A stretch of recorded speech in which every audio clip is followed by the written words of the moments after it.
I'm in a new filming location, if you have not noticed.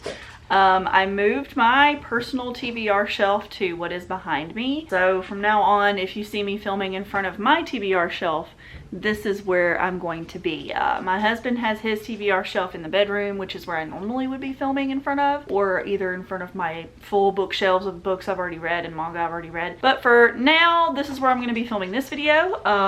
I hope you're doing well today. I'm very excited. Yang is here to say hello. Say hi, Yang. Hello. He's very needy. He's been by himself all day today, so I'm happy that I'm home with him now and I've got time to film a video, so let's just get into it.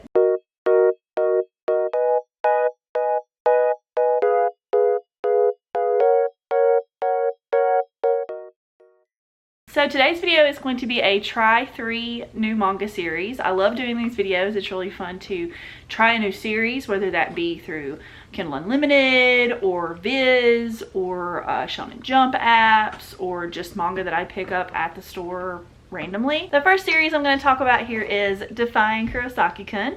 This series is on the Kindle Unlimited program app. I read it either on my phone or on my tablet. It has, I think, like 7 volumes when I read it on Kindle Unlimited for free, so I read all 7 of those, and I think there's like 19 total or something like that. I did not continue the series because it started charging after volume 7 and I'm just too cheap for that. So if they ever print this, I will definitely be purchasing physical copies, but I am just not a person who wants to spend money on digital manga. I just cannot make myself do it. So if it's not on an app or if it's not free, I'm probably not going to read it personally. But let's talk about the series because I really did enjoy this. This is essentially like a love triangle with lots and lots of tension and like sexual tension, to be specific. We follow this guy Kurosaki and he is kind of like a delinquent bad boy type. People call him like the devil or whatever of their school. And our main girl is kind of a masochist. He calls her a dog on several occasions, just treats her like crap, you know, but there's a lot of tension between the two of them. I think there might even be like a submissive kink kind of thing going on between these characters. I found it very entertaining and fun. I personally would recommend this series for a little bit more mature audience. I'm not sure if it's classified as a shonen, shoujo, josei, seinen.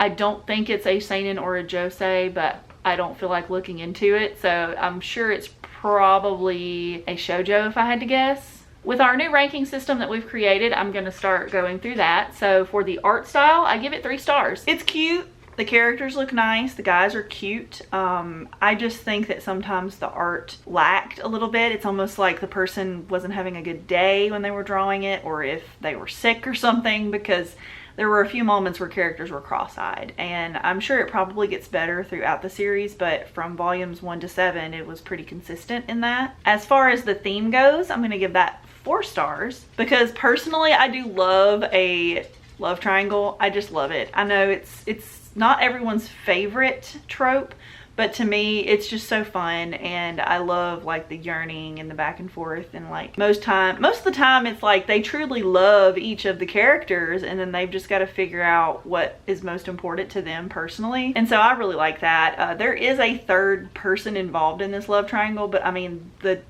manga is called Kurosaki-kun, so I'm guessing it's going to be Kurosaki-kun that she ends up with. The only reason I'm not giving it 5 on the theme is like I don't know how 19 volumes is going to be salvageable in this, because I read a lot of manga that's very similar to this and it usually is like 10 volumes or less. So 19 volumes is pretty long, so I feel like there's gonna have to be like a subplot that comes up later on, because I don't know how this can continue for 19 volumes. But I would still read it if it did get published in English physically, so I'm not complaining about it necessarily, but I do see how someone might not necessarily love that. For the character category, I'm going to give it 3 stars. Kurosaki-kun's definitely my favorite character. He's the most interesting and dynamic of all of the characters. He's got a lot of darkness to him. He's actually slightly a bit of a tsundere. He's kind of funny in a weird way, but he's really hateful at the same time. It's like really strange to describe him. The girl's very plain. I don't really like her that much. And the other people in the series are just not memorable at this point. I can't even remember them, and it's been like a couple weeks since I've read this. I only really remember Kurosaki-kun and how masochistic the main girl is. And story thus far, I'm gonna give this 4 stars because I think that the idea is good. I like the main character, Guy Kurosaki-kun, like I've said. I think a lot of the other characters are pretty bland. I do love that there's some sexual tension there, a lot of yearning and dark romance themes, I guess. But doesn't get too adult, you know. But it's not really unique. Like, this is not a very unique manga out there. You get a lot like this, but to me, it's still a good time, and I don't read a ton of delinquent themed manga anyway, so it's in the same vein as like Wolf Girl and Black Prince, I think is what it's called. Sorry, I've only read 2 volumes of that series. I like it too, but it's kind of the same vein as that.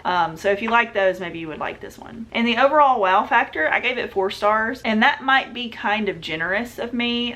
3 to 4 is probably more accurate for this one, mostly because I just really did enjoy my read of it. It's a shame that this is not going to be finished in Kindle Unlimited, because I just can't be bothered to purchase digital manga. So to each their own. If you want to go purchase this manga because you do enjoy reading it, please do. It's always good to support these publishers and these authors and everything to get physical prints, but I just can't do that personally. And I hope that we do get this one day, but I've got a feeling it's probably not going to happen. Don't know why, just a vibe. All right, so that's the overall vibe of Kurosaki-kun. I hope you guys will check that out if you're interested. The next manga we're going to talk about today is Let's Do It Already by Aki Kusaka. This series is very new when it comes to being published in English. I'm very, very excited that we did get this one. I've heard a lot of buzz about it, and I was very, very excited to order this copy, and I couldn't wait for it to come in the mail, because look at that guy. He has glasses. That's my type. So of course I knew I had to give it a try. So let's talk about it. Of course, the publisher is Viz. So it's a pretty affordable price. I'm pretty happy with the print quality and everything like that. You can read this digitally on the Viz app if you need to. At the very beginning of this series, we have a couple here on the cover who are pretty freshly established as a couple. The girl barely knows anything about the guy other than just very basic knowledge, and he doesn't know a ton about her, it seems, at the beginning. I don't know if that will change, but he apparently is the son of a very, very important political figure in Japan, and she had no idea. So she's already dating this guy who is going to have a lot of people watching him, and apparently is very rich. And she had no idea. And then he has all of these caveats where he can't do a lot of physical touching, relationship, kissing, things like that with her until he turns 18. So it's a lot of pining, a lot of yearning in this, and I really love this first volume. So I'm going to go off of my new ranking system and tell you a little bit more about it. For the art style, I would give it 4 stars. It's very cute, very fun. I love the way our main guy looks. He's so precious, and the girl looks really cute. She reminds me a lot of Marin from My Dress Up Darling. I think the attention to detail in characters is really nice, but I wasn't like completely wowed by the art style. It wasn't the most unique I've ever seen, but it is still very, very pretty. For the theme, I'm gonna give this 3 stars because I don't think it's truly the most unique idea for a manga, but I've never read anything that's like this, so I think I'm really gonna really like it if it continues down the road that this first volume shows us. I would love this to get a little darker in the future. Not necessarily like Yakuza series level, but maybe something similar, if that makes sense. For characters, I would give it 3 stars. I like the guy. The girl is kind of interesting, but other than that, I haven't gotten any other characters who I can remember thinking about. I'm interested to see the development of these characters. I think that the designs are really cute. I do kind of take points off for the main girl though, because she decides to date this guy and she knows nothing about him, so I think that's a little strange, but you know, whatever. Story thus far, I'm giving it 3 stars because we've established that these characters want each other, they want to be together, they love each other, like each other, whatever you want to call it, and there's a lot of tension in this because they can't do anything. They can't hold hands, they can't kiss, they can't make out or go further, and I love that. I love that there's like tension involved already. It's going to be really funny. I think there's some comedy in this that can be really enjoyable. It's just not like an outstandingly wild and crazy idea of a story, so I would give that 3 stars. The overall wow factor for this, I would give 3 as well, just because from what we've been given, I am pleased, but I'm not like overwhelmed or super duper excited to continue to the next volume. I will be picking it up as soon as I can get it, but I'm not like beating down Viz's doors to grab it, if that makes sense. So I was impressed enough to continue it, but I'm not like biting at the bit to grab the next one, if that makes sense. I'm excited to read it. It's hard to explain that category of ranking for me. 3 to a 4 is really, really good.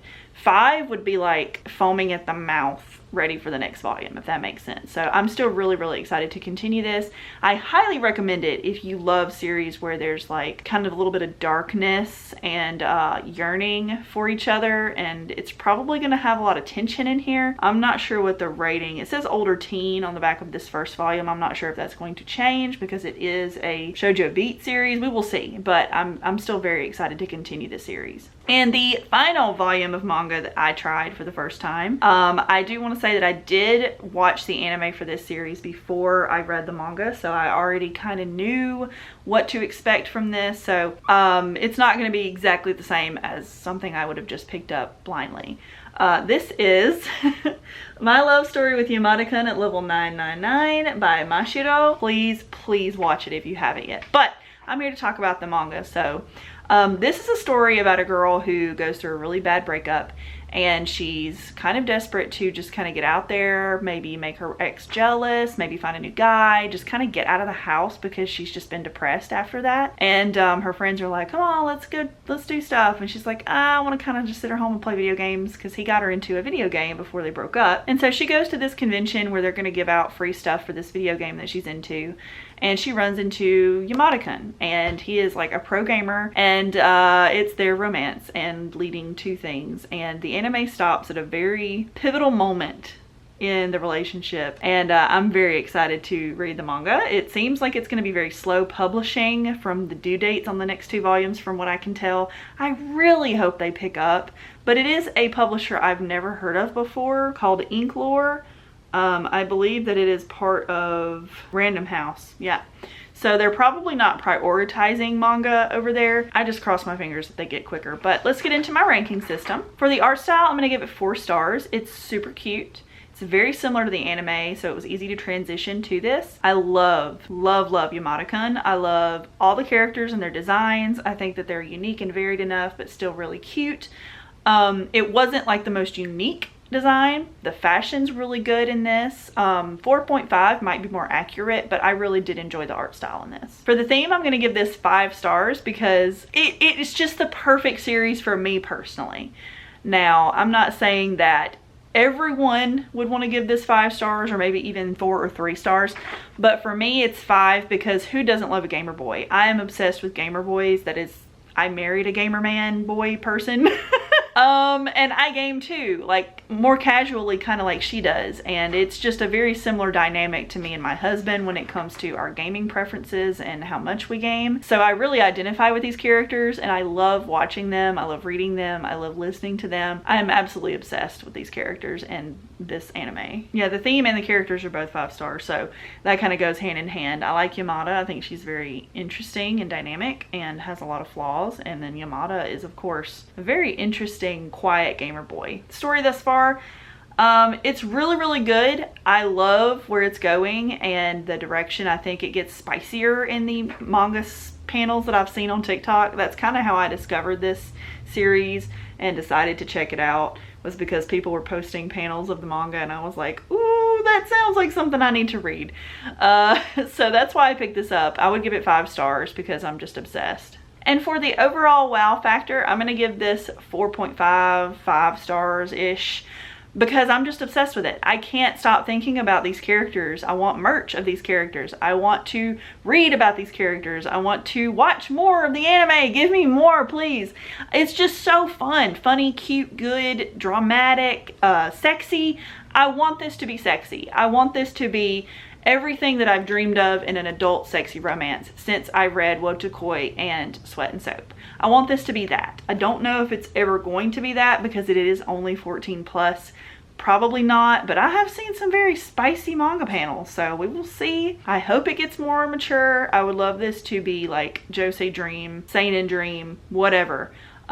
Please pick it up and read it. Support this title because it's just really good for us who like romance. I think that if you like romance at all in your manga, this is the one you need to read. I'm gonna make my husband watch the anime with me this weekend, or at least some of it. All right, guys, thank you so much for watching this video. I hope you enjoyed it. Remember to like, comment, and subscribe if you're new here.